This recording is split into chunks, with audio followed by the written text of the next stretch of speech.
Hello everyone, this is Ghulam Nabi, director of global spoken English. आप ये बताएं कि आप ये कैसे कहेंगे कि मुझे मैथ समझने में दिक्कत हो रही थी, या मुझे मैथ समझने में परेशानी हो रही थी, या परेशानी हुई थी। इसको अंग्रेजी में कैसे कहेंगे? यदि आपको इस तरह के सेंटेंस नहीं आते हैं, आप हमारे साथ बने रहिएगा। हम आपको इसी वीडियो में सारा कुछ क्लियर करने वाले हैं कि बीते हुए समय में बहुत से काम करने में आपको समस्या हुई थी, परेशानी हुई थी, दिक्कत हुई थी। चलिए हम पहले कुछ हिंदी के उदाहरण से इसको समझते हैं। कल आप कहीं पर गए हुए थे और आपने कहा सर मुझे वहां पहुंचने में बहुत समस्या होती, परेशानी हुई थी। मैं जब नया नया जब कोचिंग ज्वाइन किया सर, तो मुझे पहले हफ्ते में सब कुछ समझने में बड़ी दिक्कतें आ रही थी या आई थी।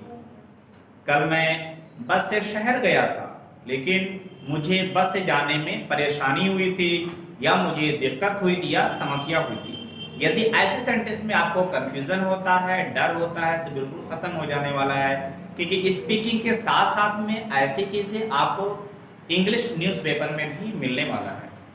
तो चलिए इसको हम इस तरह समझते हैं कि इसके रूल की अगर हम बात करें, आपके लिए आसान करते हैं कि आपने अगर पास्ट इंडिफरेंट टेंस का ग्रामर सीखा है, बिल्कुल उसी से मैचिंग वाली है, बिल्कुल से हमारा मतलब है कि 100% उसी से मैचिंग करने वाली है। चलिए हम एक एग्जांपल से पहले आपको हम समझाते हैं कि मुझे वहां जाने में दिक्कत हुई थी। इंग्लिश में कहेंगे I found it difficult to go there. मैंने कहा I found it difficult to go there, तो यहां पर फाइंड का जो सेकेंड फॉर्म आपका फाउंड हो रहा है। आप वो चीज मत समझिएगा जो फाइंड का माना पाना होता है या फिर हासिल करना होता है। यहां पर ये चीज नहीं, बल्कि एक पूरा ग्रामर है। फाइंड आपका प्रेजेंट का फॉर्म होता है और इसका सेकेंड फॉर्म हो जाता है पास्ट। तो I found it difficult to go there, तो ये चार चीजें आपका आने वाला है। फाउंड इट डिफिकल्ट टू, अगर पास्ट इंडिफिनिट टेंस की बात है। यदि सेंटेंस को आप ना में कहते हैं, तो पास्ट इंडिफिनिट टेंस में आपने देखा था सब्जेक्ट चाहे कोई सिंगुलर था या प्लूरल था, तो आपने सब्जेक्ट के बाद में डिड नॉट कहा था, उसके बाद में वर्ब की फर्स्ट फॉर्म आपने यूज किया था। तो अफर्मेटिव में अभी आपने फाउंड कहा, अब जब नेगेटिव होगा तो फर्स्ट फॉर्म हो जाएगा फाइंड हो जाएगा। तो क्या सेंटेंस पूरा बन जाएगा कि I did not find it difficult to go there, मुझे वहां जाने में समस्या नहीं हुई थी। तो ये आपने देखा कि इसकी मैचिंग जो है 100% पास्ट इंडिफरेंट टेंस की ही तरह की मैचिंग है। कल मैं क्रिकेट खेल रहा था, बारिश हो रही थी, या फिर मुझे मेरी तबीयत खराब थी, तो हमने कहा कल मुझे क्रिकेट खेलने में दिक्कत हुई थी या दिक्कत हो रही थी। इंग्लिश में हो जाएगा I found it difficult to play cricket yesterday. अब यहाँ पर दिक्कत हो रही थी, तो उसके लिए आप ये नहीं कहेंगे I was finding it difficult to play cricket yesterday. अगर आप फाइंडिंग कहेंगे तो आपका गलत हो जाएगा, जो रूल है हमें उसको फॉलो करना पड़ेगा। बात कॉन्टिन्यूअस में भी रहेगी, तो आप यही सेंटेंस कहने वाले हैं, कौन सा वाला, कि I found it difficult to play cricket yesterday, कल मुझे क्रिकेट खेलने में दिक्कत हुई थी। आप इसको इस तरह भी कह सकते हैं, कल मुझे क्रिकेट खेलने में समस्या हुई थी, या कल मुझे क्रिकेट खेलने में परेशानी हुई थी। आप इसको चाहे कॉन्टिन्यूअस के माना में ले सकते हैं कि कल मुझे क्रिकेट खेलने में दिक्कत हो रही थी, या कल मुझे क्रिकेट खेलने में परेशानी हो रही थी, या कल मुझे क्रिकेट खेलने में समस्या हो रही थी। तो मुझे उम्मीद है ये चीज अब आपके लिए क्लियर हो रहा होगा। इस तरह की कोई भी चीज है, आप इंटरव्यू में गए थे तो वहां पर आपने कहा सर मुझे बोलने में दिक्कत हुई थी, तो क्या हो जाएगा I found it difficult to speak there, मुझे वहां बोलने में दिक्कत हुई थी। पहली बार मैं इंटरव्यू गया था, मुझे उसका आइडिया नहीं था, और सर मैं ही नहीं और बाकी लोग वहां पे जा रहे थे या क्रिकेट खेल रहे थे, तो सर हमें क्रिकेट खेलने में दिक्कत हुई थी। We found it difficult to play cricket there. तो वहां क्या हो रहा था, तो मैदान आपके हिसाब से नहीं था, या पिच कुछ गीली हुई थी, तो आपने कहा सर वो पिच हम लोग के लिए कुछ सुटेबल नहीं था, अच्छा नहीं था, हमें क्रिकेट खेलने में वहां दिक्कत हुई थी। आपने क्या कहा, we found it difficult to play cricket there. यदि यही बात अगर आप ना में कह देते, नेगेटिव में हो जाए, तो क्या कहते, we did not find it difficult to play cricket there, तो आपने इसको नेगेटिव कह दिया।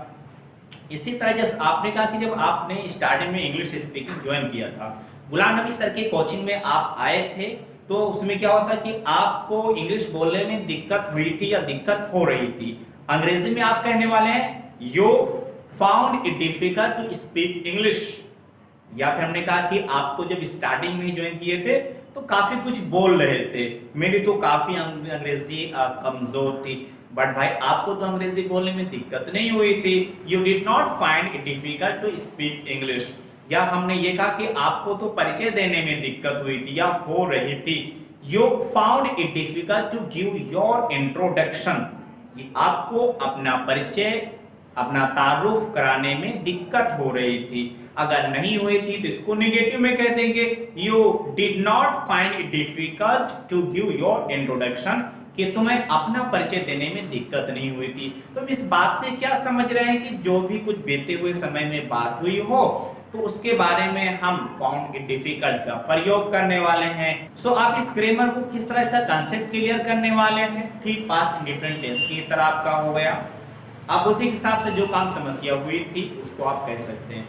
एक सेंटेंस में आपको इसको 6 तरीके से बता देता हूं कि अफर्मेटिव, नेगेटिव, इंट्रोगेटिव वगैरह, जिससे आपका सारा कुछ क्लियर हो जाए।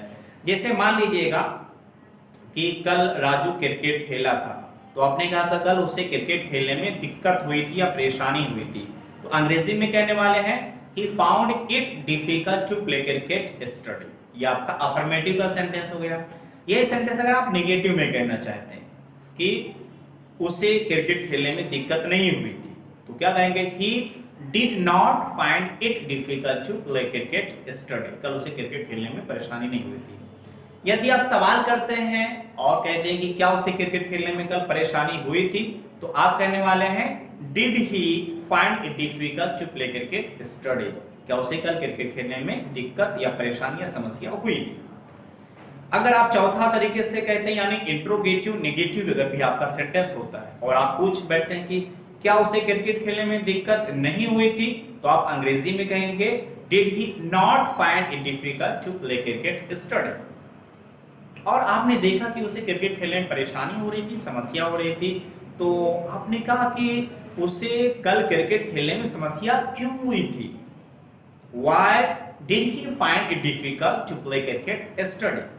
और कल उसे क्रिकेट खेलने में समस्या क्यों नहीं हुई थी, तो आप कहने वाले हैं Why did he not find it difficult to play cricket yesterday?